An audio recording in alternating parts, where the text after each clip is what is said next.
Good evening. വാർത്താ സന്ധ്യയിലേക്ക് എല്ലാ പ്രേക്ഷകർക്കും സ്വാഗതം. ഞാൻ പ്രജിൻസി കണ്ണൻ. നോക്കാം വിശദമായ റിപ്പോർട്ടുകൾ.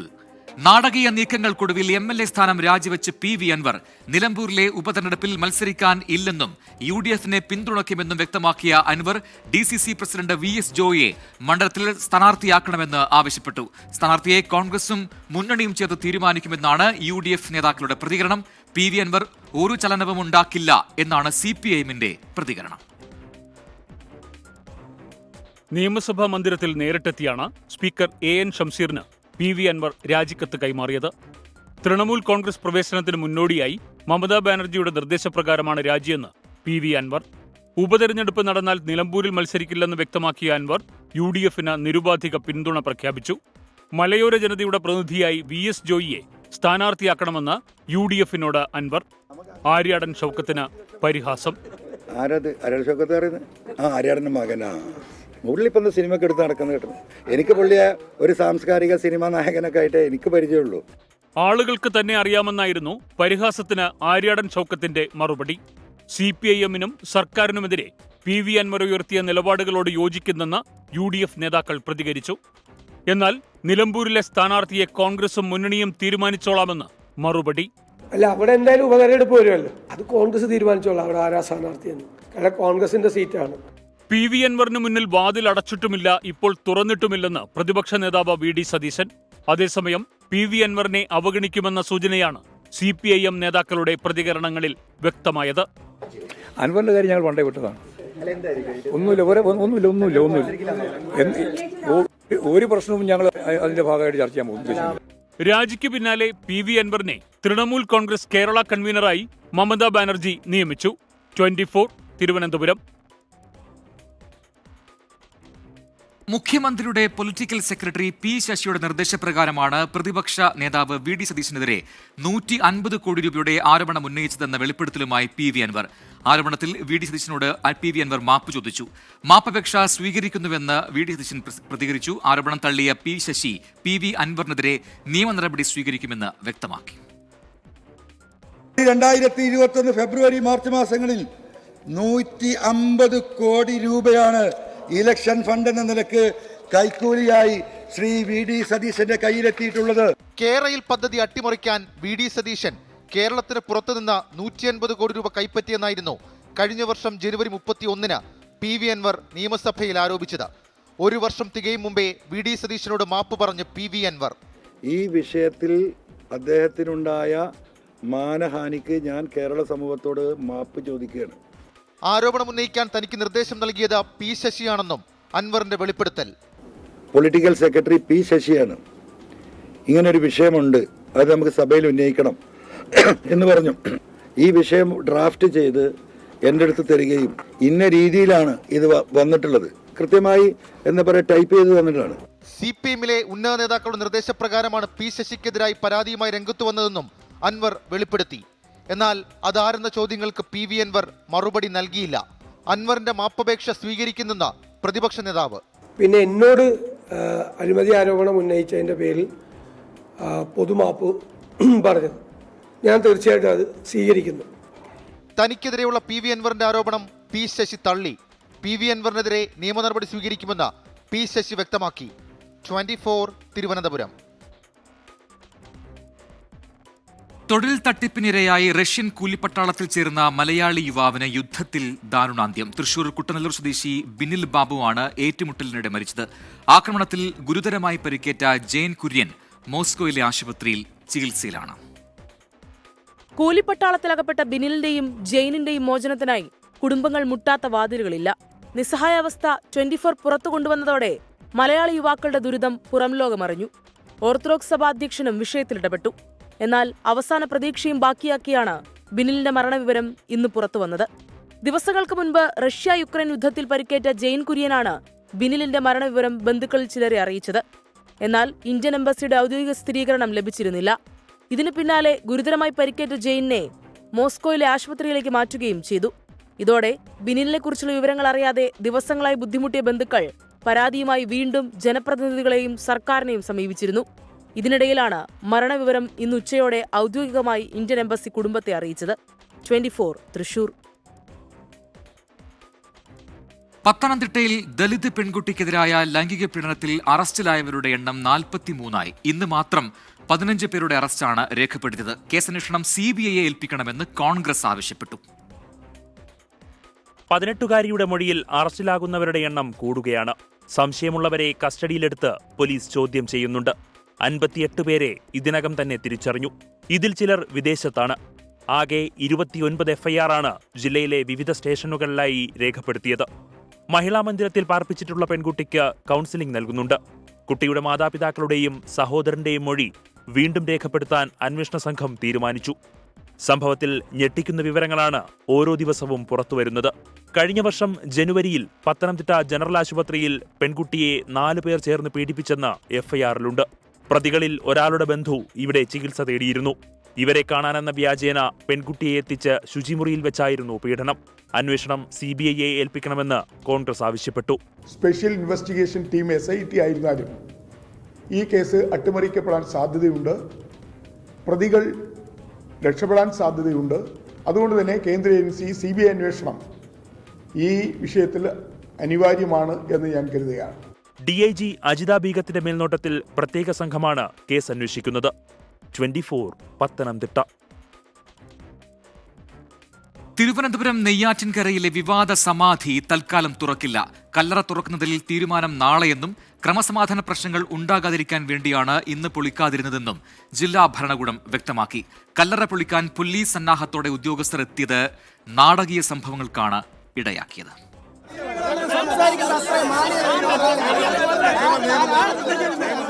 ജില്ലാ കളക്ടറുടെ ഉത്തരവുമായി കല്ലറ തുറന്ന് പരിശോധിക്കാൻ പോലീസും ഫോറൻസിക് സംഘവും രാവിലെ സ്ഥലത്തെത്തിയതിന് പിന്നാലെയാണ് നാടകീയ സംഭവങ്ങൾ.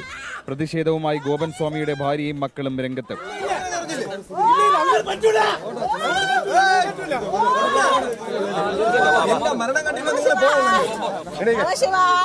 കുടുംബത്തിന്റെ ഭാഗം കൂടി കേട്ട ശേഷമേ നിലപാടെടുക്കാവൂ എന്ന് കുടുംബത്തിന്റെ അഭിഭാഷകരും ഹൈന്ദവ സംഘടനാ പ്രതിനിധികളും ആവശ്യപ്പെട്ടു. ഇതോടെ കല്ലറ തുറക്കണമെന്നും വേണ്ടെന്നും പറയുന്നവർ തമ്മിൽ തർക്കമായി.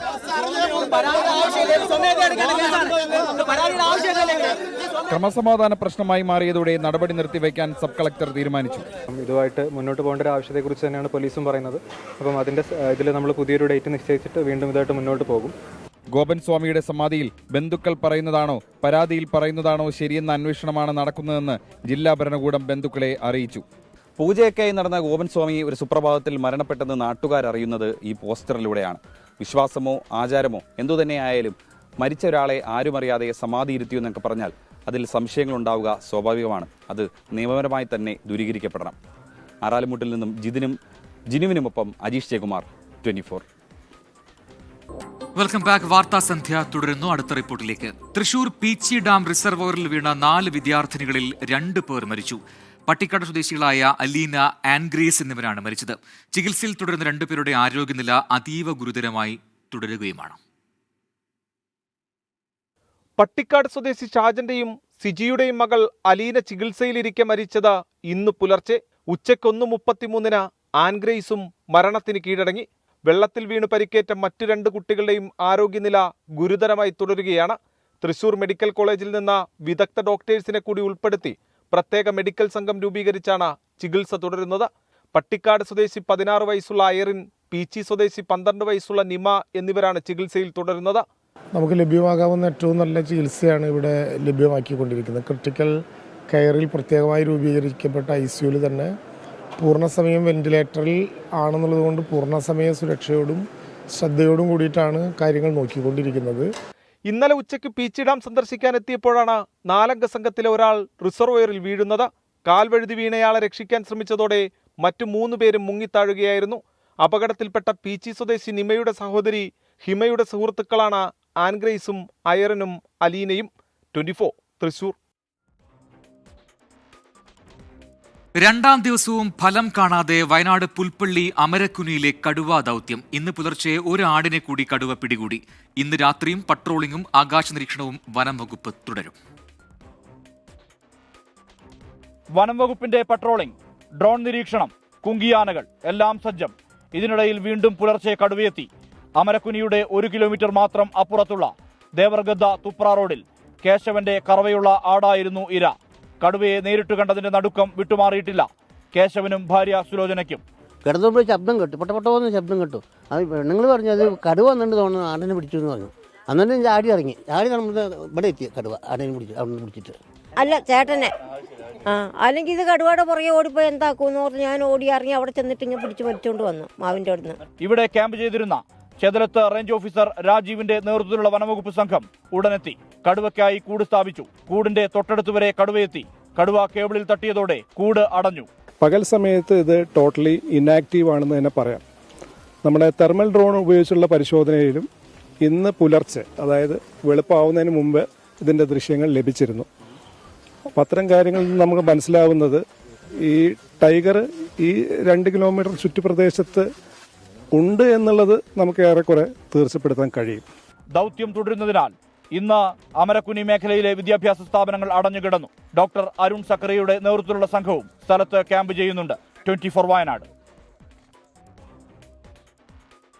ഇപ്പോൾ ലഭിക്കുന്ന ഒരു വാർത്തയിലേക്ക്. കേരള ബ്ലാസ്റ്റേഴ്സ് ആരാധക കൂട്ടായ്മയായ മഞ്ഞപ്പടയുടെ പ്രതിഷേധം വിലക്കിയിരിക്കുന്നു പോലീസ്.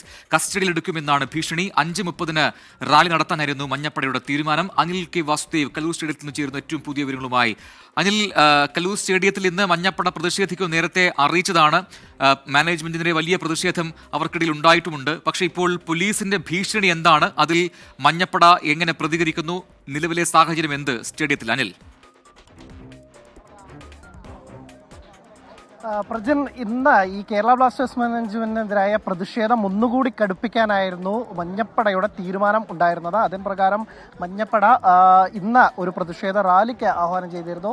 5:30 ഈസ്റ്റ് ഗാലറിക്ക് മുന്നിൽ ഒത്തുകൂടി പ്രതിഷേധ റാലിയായി സ്റ്റേഡിയം വലം വയ്ക്കാനായിരുന്നു തീരുമാനം. പക്ഷേ പോലീസിന്റെ അനുമതി ലഭിച്ചില്ല. ഒപ്പം തന്നെ പോലീസും മാനേജ്മെന്റിൽ നിന്നൊക്കെ തന്നെ വലിയ സമ്മർദ്ദമുണ്ടെന്നാണ് മനസ്സിലാക്കാൻ സാധിക്കുന്നത്. പോലീസ് അവരെ വിലക്കുന്ന കാഴ്ചയാണ് കണ്ടത്. ഒരുപക്ഷെ പ്രതിഷേധത്തിന് തുനിഞ്ഞാൽ കസ്റ്റഡിയിലെടുക്കുമെന്ന കടുത്ത ഭീഷണിയിലേക്കാണ് പോയത്. അതോടുകൂടി ഇപ്പോൾ ആരാധകർ വലിയ ഇതിലായി നിൽക്കുകയാണ്. അവർ ഇപ്പോൾ സ്റ്റേഡിയത്തിന് പുറത്ത് തടിച്ചുകൂടി നിൽക്കുന്നുണ്ട്. അവരുടെ പ്രതികരണം വൈകാതെ തന്നെ ഉണ്ടാകുമെന്നാണ് നമ്മൾ മനസ്സിലാക്കുന്നത്. എന്തായാലും കേരള ബ്ലാസ്റ്റേഴ്സ് മാനേജ്മെന്റിനെതിരെ കഴിഞ്ഞ മത്സരത്തിൽ തന്നെ വലിയ പ്രതിഷേധത്തിലായിരുന്നു. ഗാലറിയിൽ നിശബ്ദരായി ഇരുന്നു കൊണ്ട് ഡ്രംസോ ചാൻസോ ഒന്നും തന്നെ ഇല്ലാതെയാണ് അവർ പ്രതിഷേധിച്ചത്.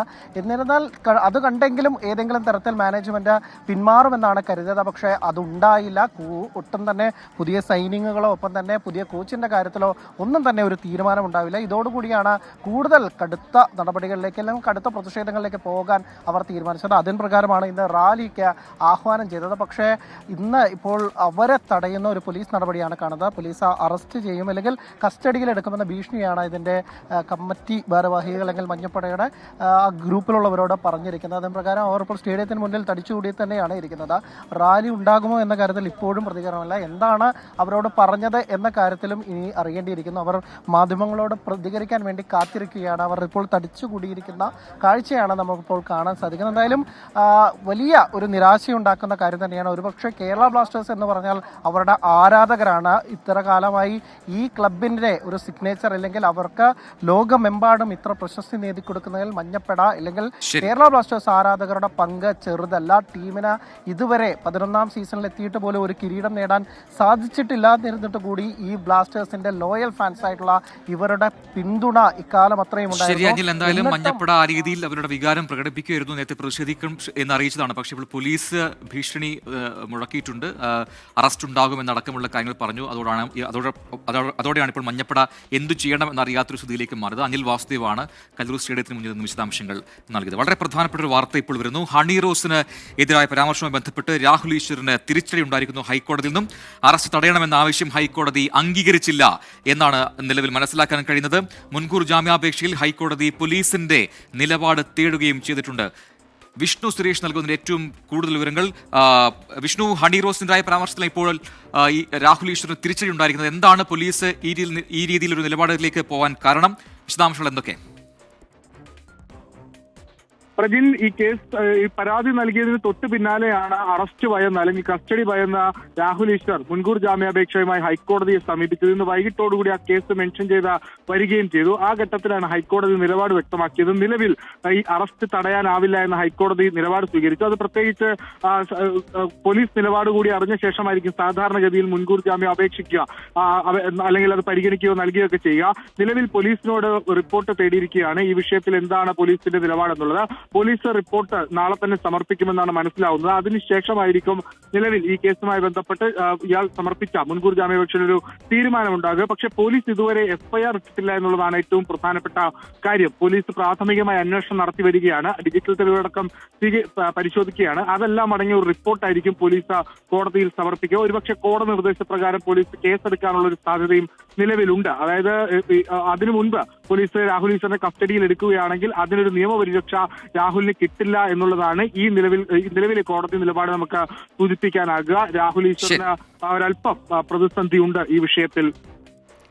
ശരി വിഷ്ണു, എന്തായാലും ജാമ്യാപേക്ഷ തള്ളിയില്ല, മുൻകൂർ ജാമ്യാപേക്ഷ തള്ളിയില്ല. പക്ഷേ കോടതി നിലപാട് വ്യക്തമാക്കുന്നു, അറസ്റ്റ് തടയാൻ കഴിയില്ല, പോലീസ് എന്ത് പറയുന്നു എന്ന് അറിയേണ്ടതുണ്ട് എന്നുകൂടി കോടതി വ്യക്തമാക്കുന്നു. അങ്ങനെ പോലീസിനോട് ഇപ്പോൾ റിപ്പോർട്ട് തേടിയിരിക്കുകയാണ് ഈ ജാമ്യ ഹർജിയുമായി ബന്ധപ്പെട്ട്. വിഷ്ണു സുരേഷാണ് വിശദാംശങ്ങൾ നൽകിയത്. മകരവിളക്ക് മഹോത്സവത്തിന് ഇറങ്ങിയ ശബരിമല തിരുവാഭരണ ഘോഷയാത്ര നാളെ വൈകിട്ട് സന്നിധാനത്തെത്തും. നാളെ ഉച്ചയ്ക്ക് 12 മുതൽ സന്നിധാനത്തേക്ക് തീർത്ഥാടകരെ അനുവദിക്കില്ലെന്ന് ദേവസ്വം ബോർഡ് അറിയിച്ചു. രാഹുൽ സുരേഷ് സന്നിധാനത്ത് നൽകുന്ന ഏറ്റവും പുതിയ വിവരങ്ങൾ. രാഹുൽ, നാളെയാണ് മകരവിളക്ക്, അപ്പോൾ തീർത്ഥാടകരുടെ എണ്ണം നിയന്ത്രിക്കുമെന്ന് നേരത്തെ അറിയിച്ചിരുന്നു. എന്താണ് ഇവിടുത്തെ ഒരുക്കങ്ങൾ, ക്രമീകരണങ്ങൾ? പ്രജിൻ, ഒരു അയ്യപ്പ ഭക്തനെ സംബന്ധിച്ചിടത്തോളം മകരവിളക്ക് ദർശനം ലഭിക്കുക എന്ന് പറയുന്നത് പുണ്യമാണ്. അതിനുവേണ്ടിയുള്ള കാത്തിരിപ്പിലാണ് അയ്യപ്പ ഭക്തന്മാർ. ഇതിനോടകം തന്നെ 1 ലക്ഷത്തിലധികം തീർത്ഥാടകർ ശബരിമല സന്നിധാനത്ത് എത്തിക്കഴിഞ്ഞു. അവർക്ക് വേണ്ടിയിട്ടുള്ള എല്ലാ ഒരുക്കങ്ങളും പൂർത്തിയായി കഴിഞ്ഞു എന്നാണ് ദേവസ്വം ബോർഡ് അറിയിച്ചിട്ടുള്ളത്. അവർക്ക് വേണ്ടിയുള്ള ഭക്ഷണം, കുടിവെള്ളം, രാത്രിയിലാണെങ്കിൽ വെളിച്ചം, അങ്ങനെ പൂർണ്ണമായും സർവ്വസന്നാഹങ്ങളോടെയും ഒരുങ്ങിക്കഴിഞ്ഞു ശബരിമല സന്നിധാനം. ഇപ്പോഴും തീർത്ഥാടക പ്രവാഹം സന്നിധാനത്തേക്ക് അനുഭവപ്പെടുകയാണ്. കഴിഞ്ഞ മണിക്കൂറിൽ 6000-ഓളം തീർത്ഥാടകരാണ് 18-ാം പടി കയറി ദർശനം നടത്തിയിട്ടുള്ളത്. പ്രജിൻ സൂചിപ്പിച്ച പോലെ തന്നെ നാളെ വൈകിട്ട് 6:00 തിരുവാഭരണം വഹിച്ചുകൊണ്ടുള്ള ഘോഷയാത്ര ശബരിമല സന്നിധാനത്തെത്തും. തുടർന്നായിരിക്കും വിശേഷാൽ ദീപാരാധന നടക്കുകയും തുടർന്ന് പൊന്നമ്പലമേട്ടിൽ മകരവിളക്ക് തെളിയുകയും ചെയ്തത്. അതിനുവേണ്ടിയുള്ള ഒരുക്കങ്ങൾ പൂർണ്ണമാണ്. ആ തിരക്ക് നിയന്ത്രിക്കാൻ വേണ്ട ചില ക്രമീകരണങ്ങൾ മാത്രമാണ് പമ്പയിലും നിലയ്ക്കലിലും ഉൾപ്പെടെ സജ്ജീകരിച്ചിട്ടുള്ളത്. സുരക്ഷ ഒരുക്കാനായി 5000 പോലീസ് ഉദ്യോഗസ്ഥരെയും വിവിധയിടങ്ങളിലായി ക്രമീകരിച്ചിട്ടുണ്ട്. എന്താണെങ്കിലും ഈ ക്രമീകരണങ്ങളോടെല്ലാം തന്നെ തീർത്ഥാടകർ സഹകരിക്കണമെന്നാണ് പോലീസ് അവസാന ഘട്ടത്തിലും പറയുന്നത്. അതുമാത്രമല്ല, വൈകിട്ട് ദർശനം നടത്തി മലയിറങ്ങുമ്പോൾ, അതായത് രാത്രി 7 മണി മുതൽ രാത്രി 10 മണി വരെയുള്ള സമയം ഓരോ തീർത്ഥാടകനും സ്വയം ഒരു സംയമനത്തോടു കൂടി തന്നെ മലയിറങ്ങണമെന്നൊരു അപേക്ഷ കൂടി ദേവസ്വം ബോർഡിന്റെ ഭാഗത്തു നിന്നും പോലീസിന്റെ ഭാഗത്തു നിന്നും മുന്നോട്ട് വയ്ക്കുന്നുണ്ട്. ഇപ്പോഴെന്താണെങ്കിലും കാര്യങ്ങൾ ശാന്തമാണ്. രാഹുൽ സുരേഷാണ് സന്നിധാനത്ത് നിന്നും വിശദാംശങ്ങൾ നൽകിയത്.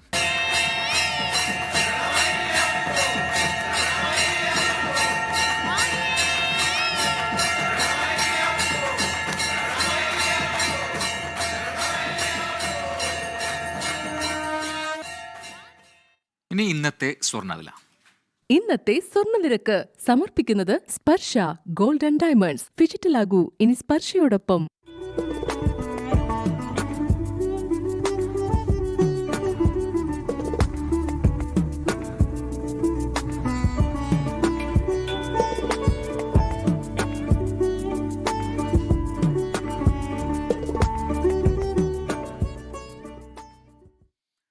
ഇതോടെ വാർത്താ സന്ധ്യ പൂർത്തിയാവുന്നു.